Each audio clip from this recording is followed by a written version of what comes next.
I'm seeing right now the institution of marriage has been in the headlines a lot, different ways, different angles. So this is going to be like the relationship show. Really, we're going to get into it.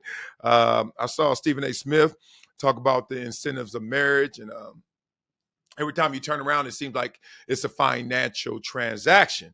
I'm going to tell y'all why it is a financial transaction, as well as, of course, other things. But the institution of marriage being under attack is happening everywhere. Yep. And it's from self inflicted wounds. Yes.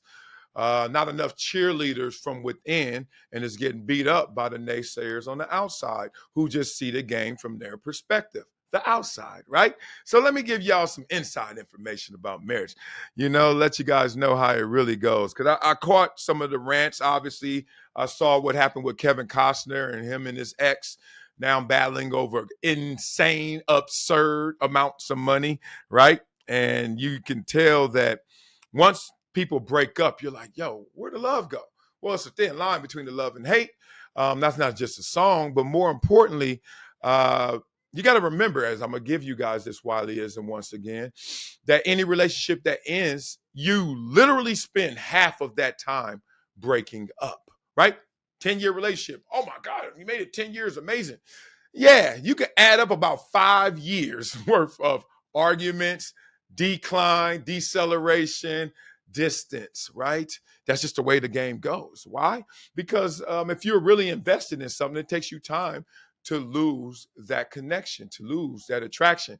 And what makes you lose it are really a lot of bad incidents, a lot of bad moments, a lot of moments where you walk away. Not only did you guys have your verbal exchange, but you also got your mental dialogue going on, and you really battling yourself. Is this worth it? Come on, man. She's beautiful. She's nice. She's sweet. But dog, you hear what she said? You know what she thinks of you? But nah, mama, that's what it is. Add that up.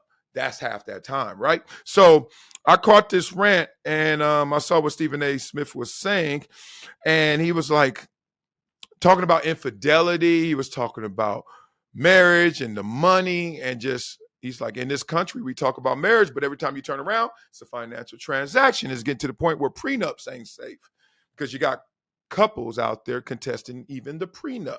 I mean, what the hell's going on, y'all? And then you see the Kevin Costner situation, and everybody just looks at it like, God dang, what is it about? Okay, let me just break this down, a little bite size real quick. I'm not going to keep y'all too long.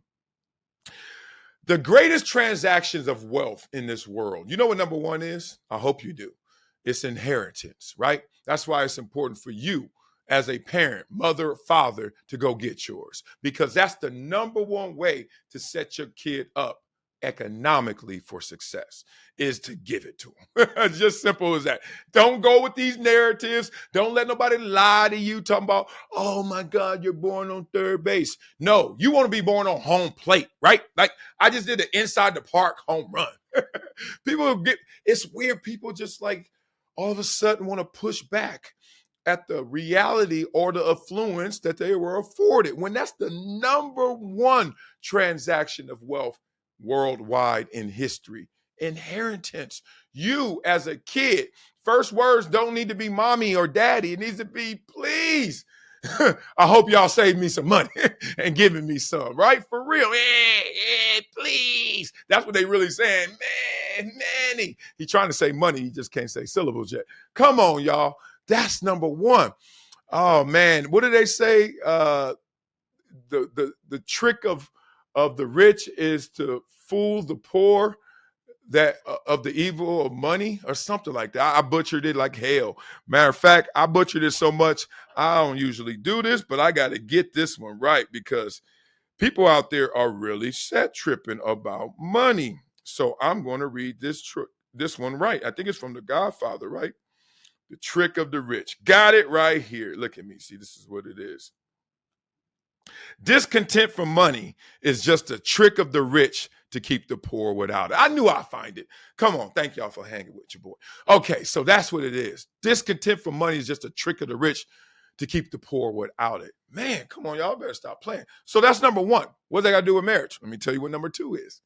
Marriage, the institution of marriage, and unfortunately, the business of divorce. Number two transaction right? So it is a money maker and it's a money breaker for the one who makes the most in that relationship. I think number 3 is like tech startups.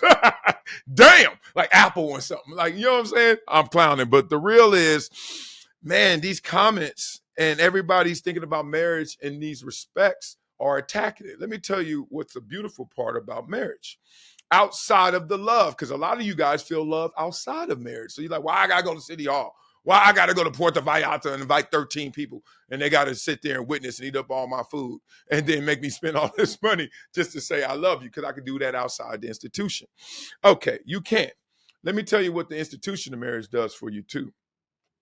Like everything, it's about accountability, right? And there are layers to accountability. You can be self-accountable, right? But let's be real. In any group setting, or like God said, if you want to get biblical, where 2 or more is gathered, right? I am present.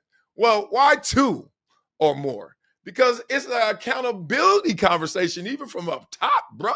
It's like, yo, when somebody else is there to check you outside of your self-check, man, it's a whole different animal. It's like going to the damn grocery store. You know, they got that self-check line, and they always got somebody watching too. You be like, dog, I thought it was self-check. Why are you watching me?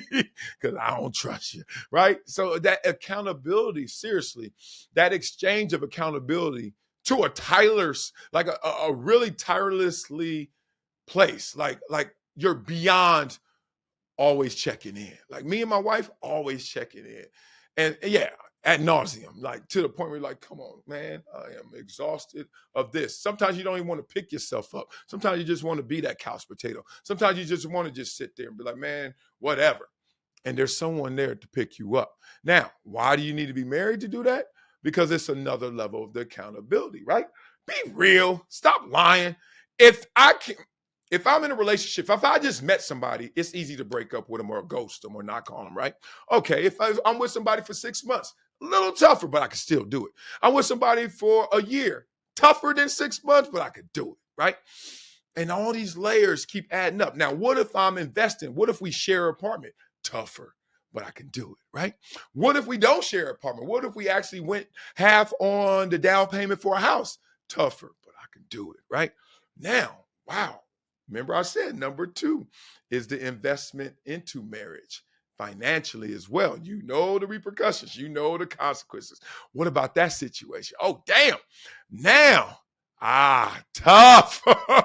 But I can do it, right? It's just another layer of accountability to lock you in. You may think those are prison cells. Well, it is if you're in there with the wrong person, if you're in the wrong place. But it's not that. It's called security. Prison, security. Oh, interesting, right? It's not what you're keeping in, it's what you're keeping out too, right? And I'm telling you, bro, I am so much better as a person being married. Like, it's insane. Like, it's insane how much I'm just the help that you get from somebody who's committed to that degree of consequence, right? Commitment is not just how much you want it, but how much you're going to give up, how much you're going to sacrifice for it. So, look, I ain't preaching to everybody go get married because it ain't for everybody. If it were, then everybody be married and everybody stay married, but everybody ain't. 50% of them all go to the wayside, right? So all this love, I just wanted to come from within because I know in this world today, man, there's a huge silent majority, right? People who really think one way, but they just don't say it because they're like, whatever. I know a lot of uber successful people don't even mess with social media or get their comments out, or they just scroll through. They're bots. They're just witnessing the world as they live in their forts, uber successful, right? So I'm looking at this situation like I just want to be one with pom-poms for marriage, man. I think it's just amazing. Even if I get divorced, even if she leaves my ass, because I ain't leaving her, I don't play that. But if she leaves me, okay. She take my money, fine. You can't, I mean, look, the time that I have, amazing. And more importantly, what it does for your kids, I'm not even gonna bore you guys with y'all obviously know how much it is a greater good for kids. Not just because 2 parents are there, it's because of the options of accountability. Like, oh, I could go that way, mommy's way. I could go that way, daddy's way. Or I could go the discussion of those 2 and make a new way. That's why 2 or more, God is present. You know, God, the power, the real ultimate way to get to the top, right? So just remember those things, man, when y'all going through whatever you're going through in your relationships. Just know the level of investment, accountability, and consequence really shows you how you care. Those actions speak louder than the words, I love you.